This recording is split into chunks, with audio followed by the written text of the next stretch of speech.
Librarian targeted by HOA over NON-compliant lawn, but he wrote the original law. They didn't see a man. They saw a violation, a checklist, and a shade too dark for their neatly trimmed cul-de-sac.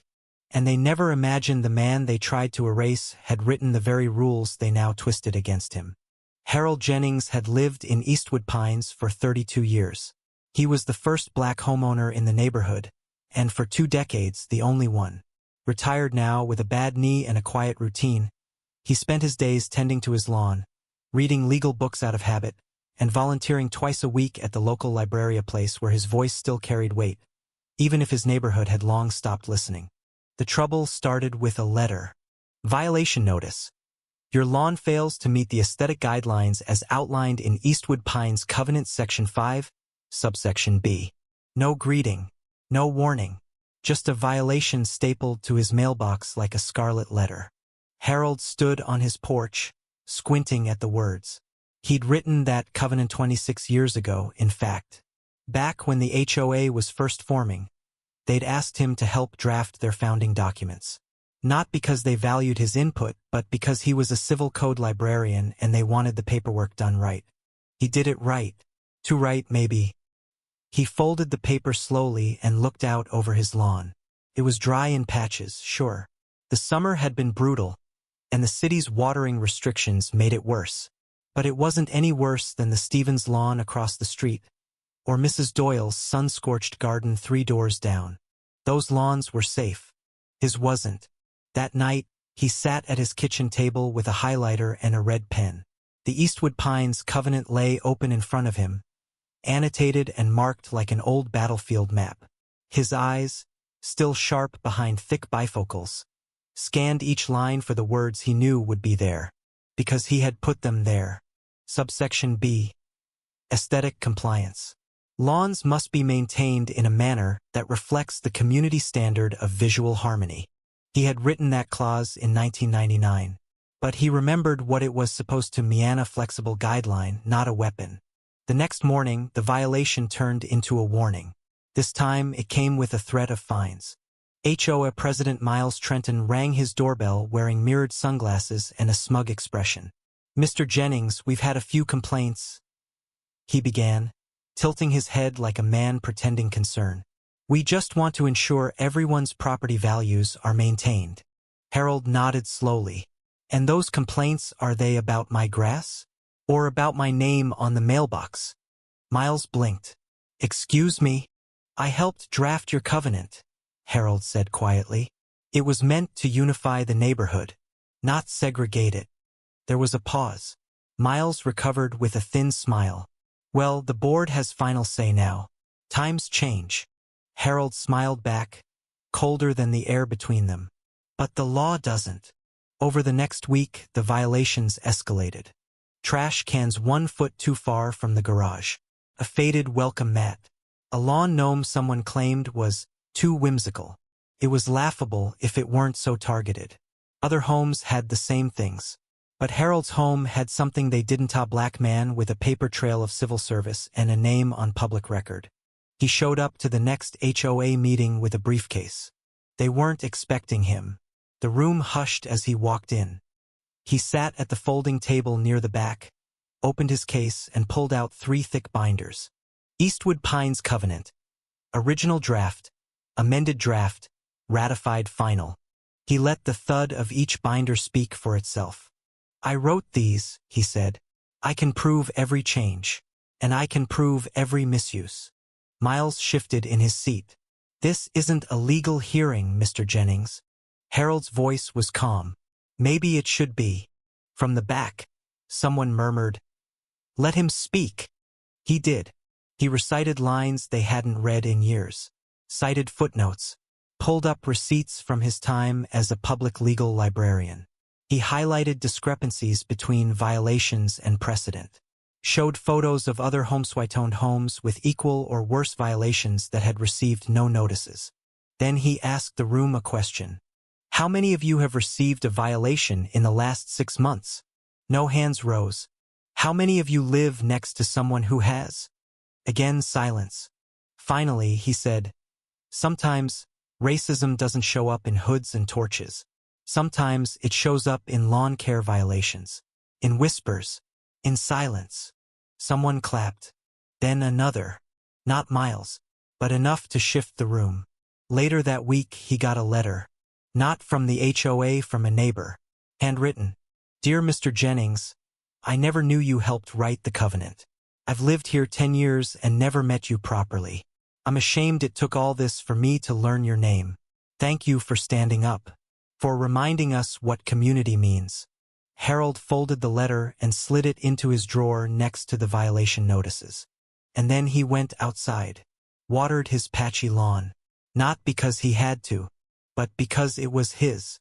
3 days after the meeting, Harold received an unexpected knock. It wasn't another HOA official this time. It was a young woman, early 30s, in scrubs, hair tied back in a messy bun. Her skin was light brown, her eyes soft but determined. Mr. Jennings? She asked. Yes. I'm Layla McCarthy. I live on Hemlock Court. I guess I'm one of the newer families. We moved in last spring. Harold offered a polite smile. Welcome to the neighborhood, then. Sorry the welcoming committee wasn't better. She smiled back, but her expression quickly turned serious. I was at the meeting, she said. What you did, that took guts. I just told the truth, Harold replied, leaning lightly on his cane. I know, and that's why I'm here. She hesitated. I think you should know it's not over. Trenton's angry. He's pushing to change the bylaws so the board can override existing language without full neighborhood votes. Harold's brows lifted. That's illegal. She nodded. Yeah, but he's hoping no one will notice until it's too late. Harold sighed and stepped aside. Come in. I've got coffee. And a whole lot of paper. They sat in his kitchen, the sunlight cutting through the blinds in long golden bars. Layla listened while Harold explained the legal structure of the HOA, how covenants were enforceable only to the extent they matched municipal codes, how precedent mattered, and how what Trenton was proposing could be challenged. Most people don't have time to fight, she said. They're busy, or scared, or they think it's not worth it. Harold looked her in the eye. It's always worth it. If they silence one of us, they'll silence the next one easier. She exhaled, nodding slowly. Then I want to help. Over the following week, something unexpected happened. It started small. A few neighbors waving at Harold when they passed by. Then someone offered to help trim a branch near his driveway. A teenage boy rang his doorbell one afternoon, stammering that he wanted to do a school project on local history and had heard Mr. Jennings might be the guy to ask. It was cautious, tentative, like a neighborhood trying to remember how to be a community again. But Trenton wasn't backing down. Flyers went out, and signed but unmistakable in tone. Your HOA fees are paying for non-compliant homeowners who refuse to maintain property standards.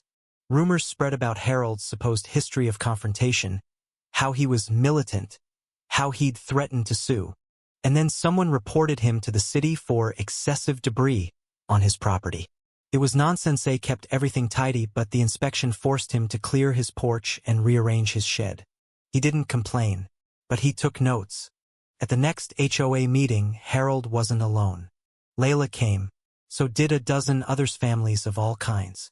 They filled folding chairs and leaned against the walls. Trenton's usual loyalists looked uncomfortable. Harold stood with a folder in his hand. I've received 6 violations in 21 days. He said calmly. I've documented 32 similar or worse conditions around the neighborhood that received none. He laid photos down on the table, one after another. Then he turned to the board. If you are going to enforce the covenant, enforce it equally. If you are going to threaten people with fines, be prepared to explain why some are targeted and others are not. I'm prepared to take this to municipal court if necessary. Trenton laughed dismissively. You think the city will care about a few lawn issues? Harold didn't smile. No, but they'll care about racially motivated enforcement under a registered HOA operating as a semi-governmental body. That silenced the room. Harold turned to face the rest of the neighbors. This isn't just about me, he said. It's about what kind of place this is going to be. Are we just property owners?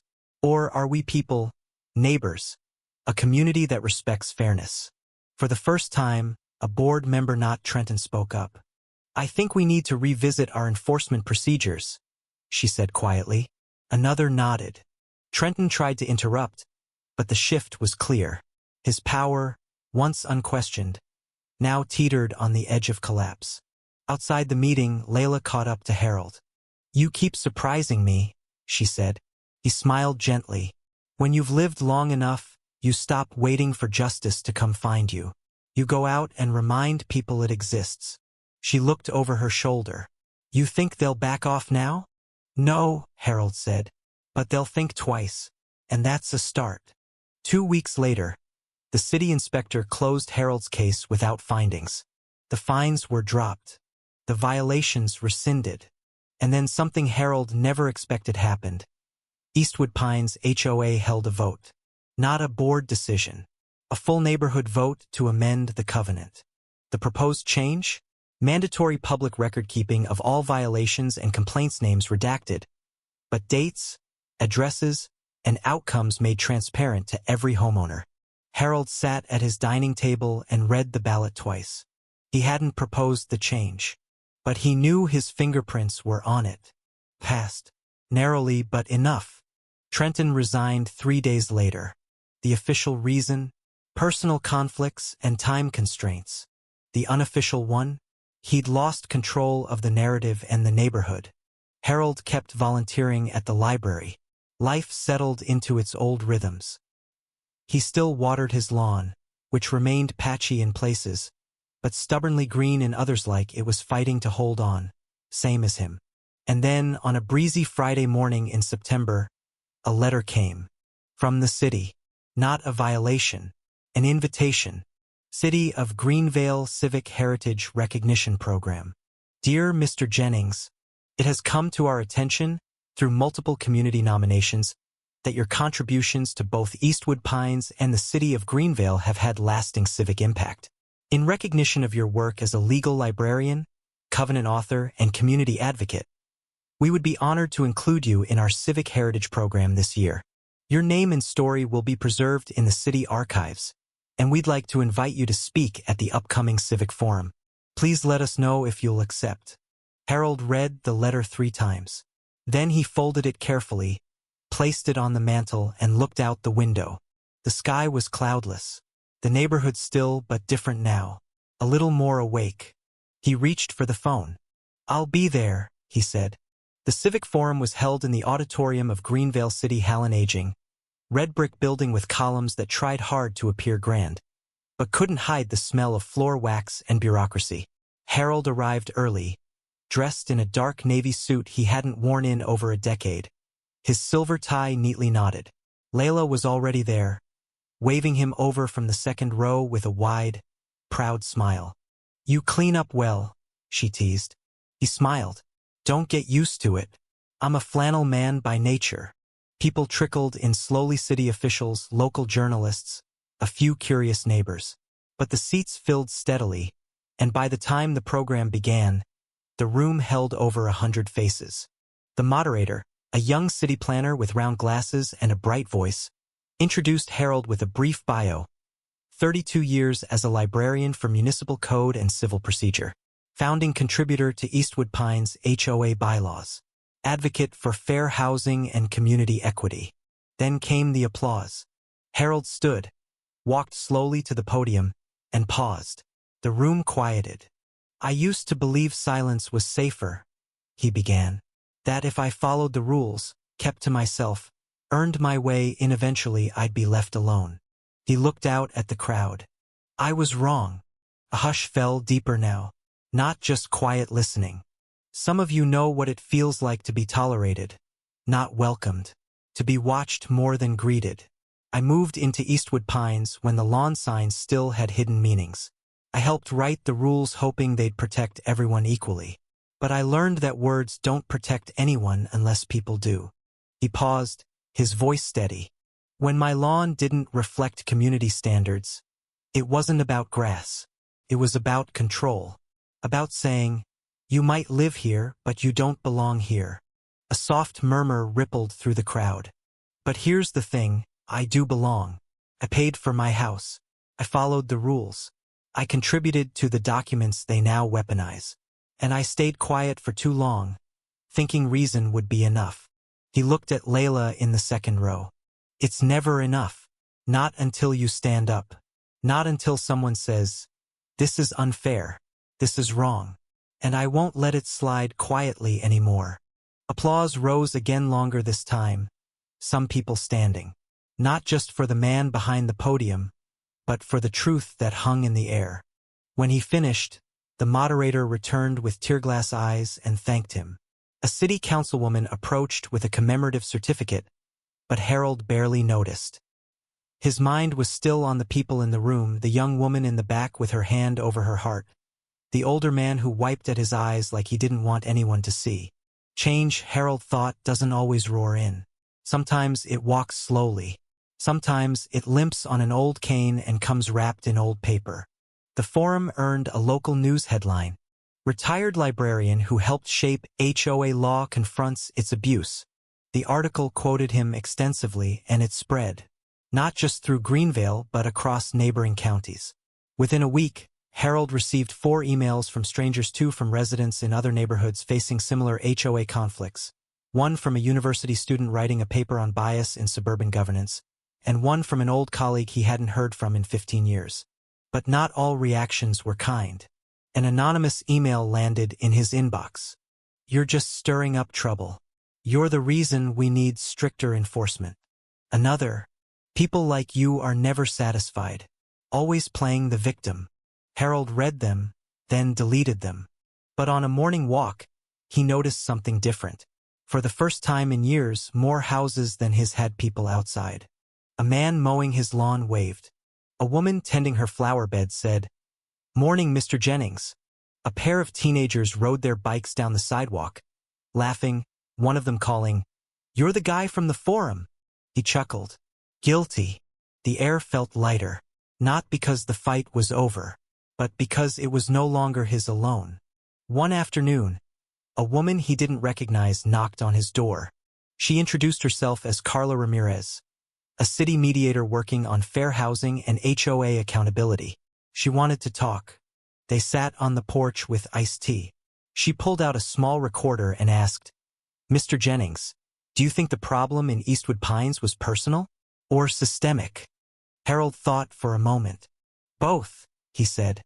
"It starts personal, with fear, with ignorance, but then it gets written into rules, baked into policy, and once it's there, people hide behind it like a mask." Carla nodded. "And what do you want to see happen?" "I don't want revenge," he said. "I want clarity. I want transparency. I want every HOA in this city to know you're not above accountability. If you enforce laws, then you are subject to the law." She smiled and sipped her tea. "That's a strong message. Would you ever consider joining our advisory board?" Harold raised an eyebrow. "Is there a lawn inspection involved?" They both laughed. But the most surprising letter came not from the city or a neighbor, but from Miles Trenton himself. It arrived in a plain envelope with no return address. Inside was a handwritten note. "Mr. Jennings, you were right. I let things become personal. I justified a lot because I thought I was protecting something. But I see now I was guarding the wrong things. I'm sorry. I hope you keep holding people accountable. Even people like me." There was no signature, just empty. Harold read it twice, then folded it slowly. He didn't know if the letter was sincere, but maybe that wasn't the point. Maybe it was proof that even power, when cracked, could start to reflect. As the fall deepened, so did Harold's connection to the neighborhood. He was asked to co-lead a committee on HOA reform, voluntary, of course. Layla joined him. So did 2 younger residents, and an older couple who admitted they'd been quiet too long. Together, they began reviewing not just the enforcement language, but the very tone of the documents themselves. "We need language that invites, not excludes," Layla said one evening. "No more violations. How about maintenance notices with suggested solutions?" Harold smiled. "You'll make a fine lawyer yet." She laughed. "My mother would be thrilled." Over the weeks, the committee made real progress. They created a sunlight clause. Any rule older than 15 years would be reviewed for fairness and modern applicability. They implemented a diversity training for board members. They created an appeals process that included neutral third-party mediators. And all of it started with one man, one lawn, and one refusal to be silent. Winter came gently to Eastwood Pines that year. The wind softened, the days shortened, and Harold Jennings found himself walking slower but feeling steadier. The lawn he once stood on in defiance now lay brown and brittle beneath frost, like all the others. No citations came. No strange cars slowed to photograph it. It was just a yard again, his yard. But the real change wasn't in the grass. It was in the people. At the December HOA open house, the meeting hall buzzed with life. Folding tables were lined with crock-pots and paper plates. Children ran between legs while grown-ups laughed, clinked coffee cups, and leaned in when they really spoke. Harold sat at a table near the back with Layla, who was now 8 months pregnant. Her husband, Malik, was helping direct foot traffic by the cookie table. "Do you believe this is the same neighborhood?" she asked. He looked around, taking it in. "No," he said with a smile. "But I believe this is what it could have been all along." Across the room, a newly elected board member, Melissa Choi, a young public policy grad with an infectious energy, stood to give a short speech. "We've come a long way," she said, "and we're still learning. But this year, for the first time, we've had full attendance at every open meeting. We've added 3 renters to our advisory council. And, thanks to a lot of hard work, especially from Mr. Jennings and our reform committee, we've replaced 15 sections of outdated enforcement language in the bylaws. That matters." Applause broke out. Harold, as always, ducked his head modestly.